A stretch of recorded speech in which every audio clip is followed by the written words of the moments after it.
everyone, Suzi here, and today we're playing Watcher of Realms. For today's video, we have a confirmation. Crawling in the Dark event is coming, which means FALCIA as the next limited hero.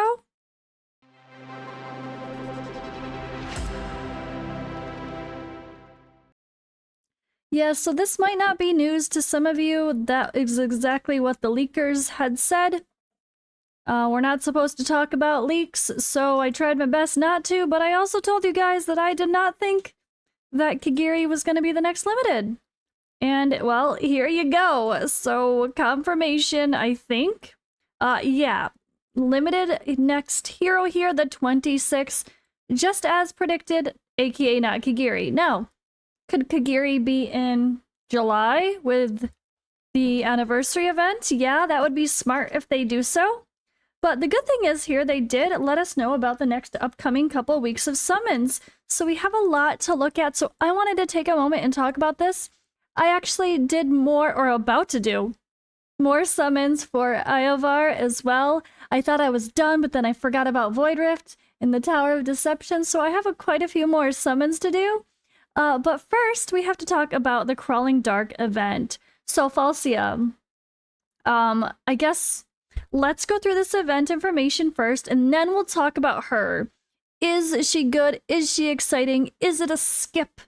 I think she's horribly underrated, and people forgot that she got buffed. Now, does that mean she's better than Sun Wukong and Kagiri? Probably not. But does that mean she's a skip? Probably not. So, all right, let's dive in here first. So event stages, a fight along a FALCIA. Oh yeah, this is a massive wall of text. So here we go with, I read it so you don't have to. Fight along FALCIA against the source of filth and start plundering. FALCIA and Voroth will receive a 20% boost in all attributes for event stages, making it easier to progress and overcome the challenges. The details, the Crawling Dark event stages will become available. You can earn Sigils of Yore and Sigils of Sacrifice by completing stage events and quests and redeeming them in the reward shop. So this is going to start on the 26th and go through the 2nd of July. Redemption rewards will go until the 3rd of July. So they do give it a full another day to redeem from the shop. Sigil of Yore and Sigil of Sacrifice conversion period. 7/4 to 7/31. So you have to really make sure you use that. Wait, how does it go past the date of the shop? You can only redeem from the shop until the end of the day of the 3rd, but then if you have extra sigils for the shop, you can't spend them anymore.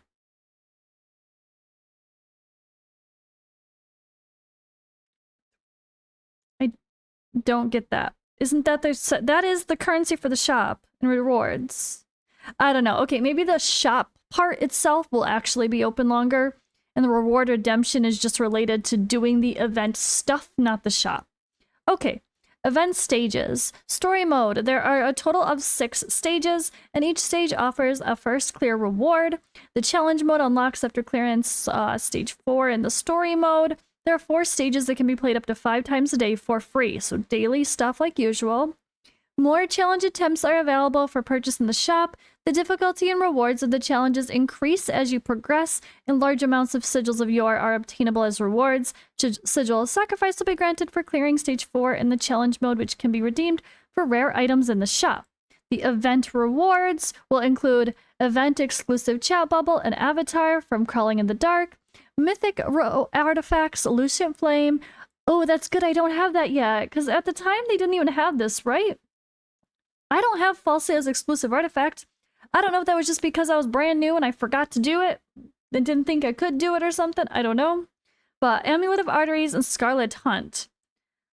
So this Amulet of Arteries is also good for FALCIA. It deals with magic damage dealing fighters. And then other rewards, diamonds, shards of ancient summoning crystals, psychic power, legendary skill crystals, and rare summoning crystals, and more. There'll be a 7-day sign-in, of course. Tireless Raider event. Tireless Raider is now available, will be available in Gear Raid 3, starting on the 24th. That's really good to see. We love those extra boosted challenges. The bounty challenges will be back again. Those are always pretty easy to do for some easy rewards. Nothing crazy there. Wizard's Horde, we're used to that. Okay, and then summoning. Before I get into the summoning discussion, I do want to give a note here that it looks like the, where did it go? Where did it go? Mortius Excavation is back. So make sure you guys are subscribed to the channel. And if you like to get notifications for creators, turn those on as well, because I will be doing the Mortius Excavation puzzle reveals so you don't waste any pickaxes and you can get all of your rewards as fast as possible within 2 days. So that way you have those resources for using on Friday if you do want to summon for any of the events. Now, we do have also Valkyria here confirmed and whatever as well, but there's a lot going on. Okay, so make sure you're subbed. I will do them. Last time it was like one puzzle 1 through 5 and then 6 through 10 or something. I don't remember exactly, but there was only, it was potential to do everything in 2 days for the entire Mortius event if you used your pickaxes wisely. So you don't want to miss and hit the wrong things if you want to be super efficient. But don't worry, if you don't care about doing it all as fast as possible, those events always give you more than what you need. It just takes longer to do it because you will keep getting those with the daily rewards. Okay, so Dark Invocation, Legendary Hero, FALCIA is guaranteed within 200 summons. The next event exclusive hero can be summoned in this event, blah, blah, blah. So the drop rates for her will be 20 times the original rates. It will be boosted along with Livian. You're guaranteed her within 200 summons, regardless of any other legendary heroes you get along the way. So let's start with that part before we go on to the next summoning of... Oh, wait, no. Let's talk about it at the same time, because this is the 26th to the 30th, like usual. So that's going to be a Thursday. And then on Friday, we'll pop another event. Beelzebub and Beatrix. So just like usual, when it comes to these limited events, we really want to double dip and get as many legendaries as possible for a cheap price. So depending on how you summon and how many summons you got, if you can use your summons wisely, you can literally pull up until you get 199 for FALCIA. Don't hit that 200. Switch to another banner. Cost 1 summon to come back. Well, okay. The other banner, you don't want to be too risky, right? So you would want to pull until you hit a legendary on Beelzebub and Beatrix, which if you're at pity when you do the swap, it'll be perfectly set up. Like if you're at that 180 mark, 170 mark, you be careful and you do it. But if you're at a weird number, you just pull until you get a legendary and then you come back. If you don't have a maxed out Beelzebub or if you don't have Beatrix, she's really fun now. It's definitely worth trying to do to min-max your legendary potential. And you can do the pity swapping and get a free FALCIA for 1 extra summon in consideration of the, you know, pity swapping. It's like getting a hero for very, very, very, very cheap pity compared to potentially pulling 200 on this banner and 200 on this banner to get 2. Okay, Unlimited Ancient event will be happening at the same time. This is actually nice to see because Alistair has not come back yet. So we will have Morrigan and Alistair as limited ancient summoning. Now, personally, I would look at this and be like, whatever, a while ago. But you know what? Again, Alistair is just not in the pool, right? So we kind of want a chance to get him. And I want duplicates of Alistair. Or is he in the pool now? Now I'm questioning everything. But Morrigan is actually a top tier choice of a lord these days because cultists have risen. There's plenty of fun teams to have with cultists and where Morrigan is the top choice.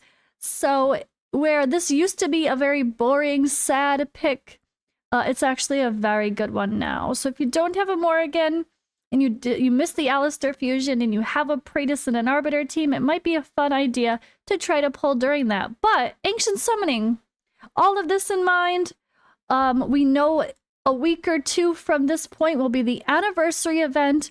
So we're going to still have to remember that you might want to save for anniversary stuff amongst all of this that's happening. But that'll be another discussion with should you summon.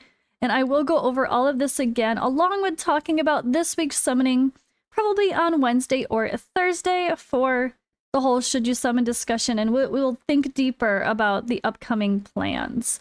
So, all right, guys, yeah, that's kind of it. I want to see here. So, did my peoples already do their teams? Is what I want to see. Not tracks yet. Darn it. No, not yet. So, I do have one person in my guild that loves to use Northerners. We talk about tracks a little bit here and there. He has been using FALCIA in a lot of content. And he even used FALCIA as the main DPS in a crazy team against another clanmate that did very well in the whole new, oh god, is it gone already? Did I miss the rest of the, it's fine, it's over. The friendly face-offy, no, co-op mode. Why, I kept forgetting what the hell it's called. Why do I forget what it's called? Why did I forget what it's called? It's fine. The thing we just had that I keep forgetting the name of. I want to call it Honor Gauntlet, but that's what the live arena is. It's fine. But yeah, speaking of live arena, that's back, and we could also win some more ancients by doing that. Oh yeah, that's a thing. I could potentially get one more summon. Ain't nobody got time for that right now, though, so I'm gonna stop this video. And yeah, I will probably post later my video for doing more summons for Iovar. As of this moment, I did not pull him yet, but I have quite a few more to pull. And then we will revisit the idea of should you summon for FALCIA as the time gets closer. But I will say they buffed her, right? She does physical and magic damage at the same time. She's great for Abyss. She's great with her Elder Northerner Lord for Titanic Ruins. She's also Esotericus now, in case we forgot. I bet you did. You can put her with Nastia, with Cyrus, with Venoma, if you're using an esoteric team to get her another Lord bonus. So don't underestimate her if you're trying to work on your content. She is intended to be a boss slayer. And while Kagiri and Sun Wukong might be the top tier choices, I think she's still a bit underrated as well. And I'm at least going to personally pull it when the time comes to get one more copy of her. I just think I'll be smart and try to save my summons otherwise for getting more than one copy of another. But I don't have a lot right now. We got to start saving. But yeah, thank you guys for hanging out for the discussion. I hope this conversation was helpful and had you guys thinking. Let me know what you think about FALCIA in the comments below. I want to hear those details of the people that love FALCIA. Let's fill my comments with people talking about how good and how well they actually use FALCIA to help others actually consider using her when we know that she's a bit underrated. So yeah, let's do the thing, and I will see you guys in the next video, which should be me trying to pull for Iovar.